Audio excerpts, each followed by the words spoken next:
पहले वाली डिजिट अगर ऑड है तो अपन एक बढ़ा देंगे, राइट, और अगर उससे पहले वाली डिजिट इवन है तो फिर अपन अनचेंज रखेंगे। मतलब सर जिस डिजिट को राउंड ऑफ करना है क्या वो 5 है? Yes sir. इससे पहले वाली डिजिट देखो कैसी है, इवन या ऑड?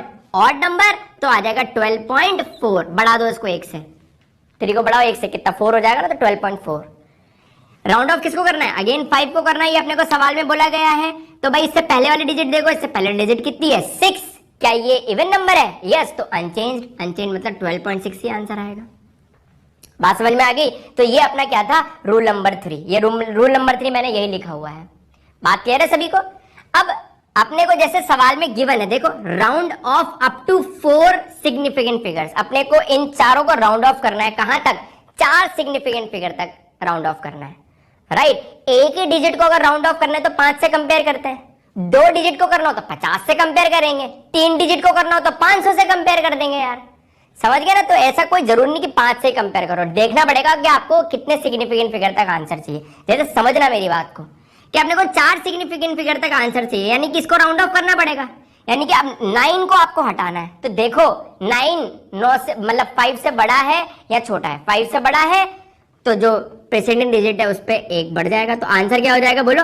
आंसर हो जाएगा यहाँ पे 36.88, क्योंकि जिसको राउंड ऑफ करना है वो 5 से बड़ा है।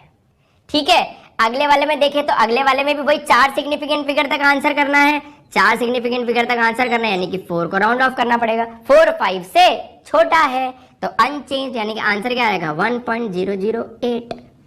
ठीक है, यहां पर भी अपने को 4 सिग्निफिकेंट फिगर तक राउंड ऑफ करना है, 4 सिग्निफिकेंट फिगर तक राउंड ऑफ करना पड़ेगा, यानी कि 5 को हटाना पड़ेगा। अब 5 ही आ गया, तो 5 आ जाए तो क्या करेंगे? 5 से पहले वाली डिजिट देखेंगे, वो कैसी है? 5 से पहले वाली डिजिट देखो कैसी है? ऑड नंबर है, ऑड नंबर है तो फिर 1 से बढ़ जाएगा, यानी कि कितना हो जाएगा? 12.12।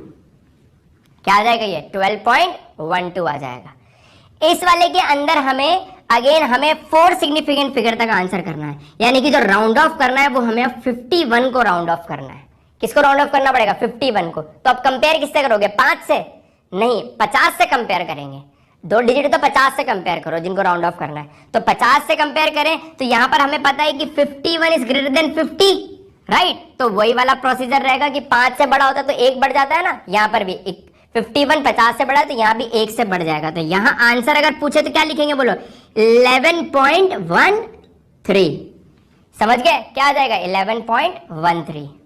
तो जरूरी नहीं है कि केवल एक ही डिजिट को आपको राउंड ऑफ करना होगा। क्वेश्चन कैसा भी हो सकता है, जैसे मान लो मैं एक सवाल बना दूं बच्चों, देखना आप सब 12.12565, राइट। 4 सिग्निफिकेंट फिगर तक अपने को इसको राउंड ऑफ करना है, तो राउंड ऑफ तो अपने को यहीं तक ही करना है, तो यानी कि ये पूरा राउंड ऑफ होगा। अब 565 को किससे कंपेयर करेंगे सर? 565 को नो डाउट 500 से कंपेयर करेंगे, 500 से ज्यादा है नंबर। भाई जिसको राउंड ऑफ करना है, एक डिजिट होती तो 5, 2 डिजिट तो 50, 3 डिजिट तो 500, और भी फर्दर बना सकते हैं। तो 565 क्योंकि 500 से बड़ा है तो यहाँ राउंड ऑफ होकर के कितना हो जाएगा? 12.13। समझ गए? क्योंकि 500 से बड़ा है तो ये 1.22 में 1 जुड़ जाएगा, तो आंसर कितना हो जाएगा? 12.13। तो होपफुली आप लोग को समझ में आएगा कि राउंड ऑफ कैसे करना है। आप इनको नोट करिए, अपन आगे बढ़ते हैं। बच्चों नेक्स्ट हम लोग टॉपिक पढ़ने जा रहे हैं, छोटा सा टॉपिक है order of magnitude. Order of magnitude of quantity is the power of 10 required to represent that quantity. किसी भी क्वांटिटी पर 10 की पावर कितनी है, that is what order of magnitude. Order of magnitude काम क्या आता है बच्चों? ये कंपैरिजन करने के काम आता है, राइट। मैं एक स्टेट से दूसरे स्टेट की डिस्टेंस की बात करूं या फिर एक प्लेनेट से दूसरे प्लेनेट की बात करूं, डिस्टेंस की बात करूं, तो कहां पे ऑर्डर ऑफ मैग्नीट्यूड ज्यादा है? प्लेनेट से प्लेनेट के बीच में, राइट। वहां पे कंपैरिजन अलग ऑर्डर ऑफ मैग्नीट्यूड में होगा, और स्टेट से स्टेट के बीच की डिस्टेंस में ऑर्डर ऑफ मैग्नीट्यूड क्या होगा? अलग होगा। नॉर्मल हम लोग सब्जी अब्जी खरीदने जाते हैं, उनमें जो हमारे पैसे लगते हैं उसकी बात करें, हम लोग जो कार खरीदने जाते हैं उसमें बात करें, तो वहां पर भी ऑर्डर ऑफ मैग्नीट्यूड क्या है बोलो? ज्यादा है। वहां पे लाखों रुपए में हो जाएगा काम, और यहाँ पर रुपये में, मतलब 10 20 50 100 रुपए में काम होगा, राइट। तो कहां पे ऑर्डर ऑफ मैग्नीट्यूड ज्यादा है? जब कारों की बात करोगे, लाखों की बात करोगे, समझ गए? तो ये order of magnitude basically comparison के काम में आता है। अब ऑर्डर ऑफ मैग्नीट्यूड कैसे देखते हैं आप लोग मुझे अच्छे से समझने की कोशिश करना, राइट। अपना बिल्कुल सही तरीके से आंसर आएगा। आप सबसे पहले आपको जो भी नंबर दिया जाए उसको 5 के आसपास वाले नंबर में लिख दो। 5.123, राइट, 4.9, 3.9, मतलब 5 के आसपास वाले नंबर में लिखने की कोशिश करो उसको, राइट। ठीक है, समझ गए। अब 5 के आसपास वाले नंबर के लिखने की जब आप कोशिश करोगे तो नंबर आपके पास या तो 5 से बड़ा आएगा, या 5 के बराबर, या 5 से छोटा आएगा, राइट। आपके पास नंबर क्या क्या आ सकता है, 5 के इक्वल या 5 से बड़ा, और क्या आ सकता है 5 से छोटा, राइट। तो अगर नंबर 5 या 5 से बड़ा आ रहा है तो आप जो भी आपने पावर बनाई है उसमें +1 पावर ऐड कर देना, तो आपके पास ऑर्डर ऑफ मैग्नीट्यूड आ जाएगा।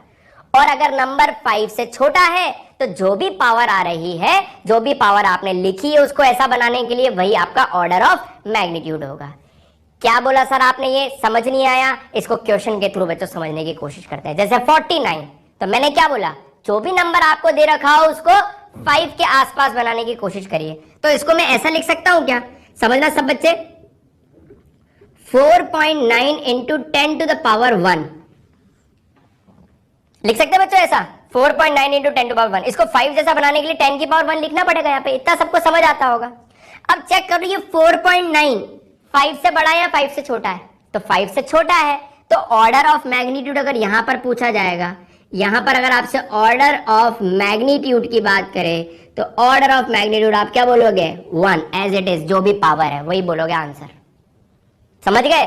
और बेहतर तरीके से समझ में आएगा। अगला क्या बोलो, 51 को कैसे लिखेंगे बोलो, 5.1 इंटू 10 टू द पावर 1। अब ये नंबर जरा चेक करो, 5 से छोटा 5 से बड़ा, 5 से बड़ा है। इफ नंबर इज ग्रेटर और equal to 5 then power is increase by 1। बहुत बढ़िया। सो ऑर्डर ऑफ मैग्नीट्यूड अब क्या हो जाएगा, ऑर्डर ऑफ मैग्नीट्यूड यहां पर हो जाएगा, पावर कितनी है बोलो, 1 + 1 यानी कि कितना हो जाएगा, 2। तो ऑर्डर ऑफ मैग्नीट्यूड यहां पे 2 आएगा, ध्यान रखना, ठीक है। 0.049 मैंने क्या बोला, 5 के आसपास वाले नंबर बनाने अपने को, तो बनाओ। तो सर कैसे बन जाएगा, देखो 4.9 इंटू 10 टू द पावर, 4.9 बनाने के लिए क्या करना पड़ेगा, 10 टू पावर -2। चेक करो 4.9, 5 से बड़ा 5 से छोटा, 5 से छोटा, तो जो भी पावर है वो एज इट इज आ जाएगी। तो यहां पर अगर आपसे ऑर्डर ऑफ मैग्नीट्यूड पूछे तो ऑर्डर ऑफ मैग्नीट्यूड कितना आ जाएगा बोलो, यहां पे कितना आ जाएगा, -2। ऑर्डर ऑफ मैग्नीट्यूड कितना है बोलो, -2। अगले वाले में देखिए 0.050, इसको कैसे लिख सकते हैं बोलो, 5.0 into 10 to the power, exact ही बन जाएगा ये तो, है ना। 5.0 लिखेंगे तो मतलब क्या आएगा, 10 की पावर -2। बट गौर से देखो, क्या ये 5 के बराबर है, क्या ये 5 के बराबर है, तो पावर में +1 ऐड हो जाएगा। यानी कि यहां पर अगर ऑर्डर ऑफ मैग्नीट्यूड की बात करोगे तो ऑर्डर ऑफ मैग्नीट्यूड कितना हो जाएगा, -2 + 1 यानी कि -1। तो यहां पे जो ऑर्डर ऑफ मैग्नीट्यूड आएगा वो कितना आएगा बोलो, -1 आएगा। ठीक है ना, ये तरीका है, तरीका फॉलो करोगे गलत नहीं होगा आपका, है ना। वैसे ऐसा कभी पूछा नहीं गया कोई इस तरीके का क्वेश्चन, पर ठीक है अपने एनसीईआरटी में गिवन है, अपने को जानना पड़ेगा। 0.051 की बात करें तो यहाँ पे कैसे लिखेंगे बोलो, 5.1 इंटू 10 टू द पावर -2। यहां देखें नंबर तो ये भी किससे बड़ा है बोलो, 5 से बड़ा है, तो यहां भी ऑर्डर ऑफ मैग्नीट्यूड कितना रहेगा, -2 + 1 इट मींस -1। तो होपफुली आपको ये सारे एग्जांपल समझ आए होंगे। आपको जब भी ऑर्डर ऑफ मैग्नीट्यूड लिखना हो उस नंबर को 5 के आसपास वाला नंबर बनाने की कोशिश करें, 10 की पावर उस वक्त आएगी सही ऐसा बनाते वक्त, है ना। अगर वो नंबर आपका 5 से बड़ा है तो जो भी पावर है उसमें +1 ऐड कर दीजिए। अगर वो नंबर 5 के बराबर भी है तब भी आप 1 ऐड करिए, और अगर 5 से छोटा है तब एज इट इज आप आंसर कर दीजिए। तो होपफुली आप लोग को समझ आया होगा, आप इसको नोट करिए, फिर अपन आगे बढ़ते हैं। बच्चों हम बात करने जा रहे हैं एक्यूरेसी और प्रिसिशन के बारे में। एक्यूरेसी क्या है बच्चों, how close the measured value is to the true value of the quantity, right. कोई भी ट्रू वैल्यू अपने को पता है, अपन किसी भी एक्सपेरिमेंट से अपन ने मेजर्ड वैल्यू निकाली, वो मेजर्ड वैल्यू कितनी नजदीक है ट्रू वैल्यू के, वो जितने ज्यादा नजदीक होगी वो अपना जो ऑब्जर्वेशन है वो उतना ही ज्यादा क्या होगा बच्चों, एक्यूरेट होगा, राइट। इसके बाद बारी आती है प्रिसिशन की। प्रिसिशन मतलब क्या होता है, व्हाट रेजोल्यूशन और limit the quantity is measured. Basically decimal के बाद कितने ज्यादा डिजिट तक आपने एक्सपेरिमेंट में जो भी आपने मेजर किया है वो कितना ज्यादा है, डेसिमल के बाद कितने ज्यादा डिजिट है, जितने ज्यादा रेजोल्यूशन होगा वो उतना ही ज्यादा क्या होगा, प्रिसाइज होगा। बात क्लियर है सभी को? ठीक है, तो जैसे मान लो सपोज ट्रू वैल्यू अपने को दे रखी है 1.234। आपने एक्सपेरिमेंट में कोई एक इंस्ट्रूमेंट यूज करा जिसका रेजोल्यूशन 0.1 सेंटीमीटर है, मतलब जो डेसिमल के एक डिजिट तक, डेसिमल के बाद एक डिजिट तक आंसर दे सकता है, राइट। और आपने आंसर कितना कैलकुलेट करा? 1.1 सेंटीमीटर। ठीक है, अब इसको अकेले को देख करके आप कभी भी नहीं बता सकते कि ये प्रिसाइज है, एक्यूरेट है। प्रिसाइज और एक्यूरेसी के लिए आपको कंपेयर करना पड़ेगा, राइट।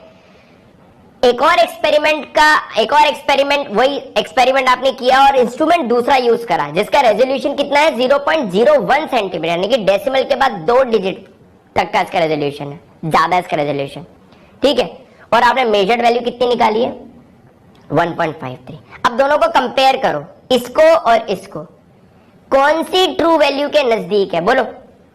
फर्स्ट वाली ट्रू वैल्यू के नजदीक है इसके कंपैरिजन में, तो अपन बोलेंगे कि फर्स्ट वाला क्या है? More accurate then second. ठीक है, अब प्रिसिशन के लिए अपन क्या करेंगे? देखेंगे डेसिमल के बाद कितनी डिजिट तक आंसर है। डेसिमल के बाद इसमें तो एक ही डिजिट है, इसमें 2 है, तो कौन ज्यादा प्रिसाइज होगा? सेकंड वाला ज्यादा प्रिसाइज होगा। किसके कंपैरिजन में? फर्स्ट के कंपैरिजन में। यानी कि फर्स्ट वाला तो मोर एक्यूरेट है बट लेस प्रिसाइज, और सेकंड वाला more precise but less accurate. समझ आया कैसे पता लगाना होता है? तो ये अपना तरीका रहता है। ठीक है, एक और तरीके से अपन चेक करते हैं। जैसे मान लो बच्चों, अपने को तीर चलाने वाली टारगेट पे मारने हैं।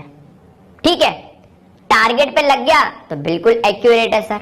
तो यहां पर अगर देखें तो फर्स्ट वाले में अगर टारगेट पर तो तीर नहीं लगे हैं, सारे के सारे बिल्कुल साइड में लगे, लेकिन सारे के सारे पास पास है बच्चों, तो ये एक्यूरेट तो नहीं है, लेकिन ये तीर सारे पास पास लगे हैं, इसीलिए इनको बोलेंगे मोर प्रिसाइज। ये प्रिसिशन बिल्कुल सही है इसके अंदर। ठीक है ना, एग्जैक्ट टारगेट पे नहीं लगे, लेकिन कहीं पर भी लगे उसके पास पास ही लगे ये। ठीक है, यहां पर देखें तो यहां तो टारगेट पर भी नहीं है और बिखरे हुए भी हैं, तो ये एक्यूरेट भी नहीं है और प्रिसाइज भी नहीं है।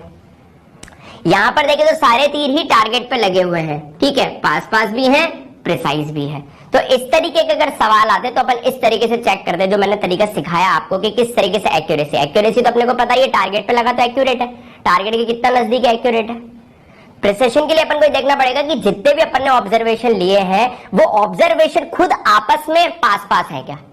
अगर वो ऑब्जर्वेशन सारे पास पास है तो वो प्रिसाइज भी होगा। क्लियर हुआ सभी को? तो अगर इस तरीके का सवाल आ जाए तो एक्यूरेसी और प्रिसिशन देखने का तरीका यही होता है, राइट।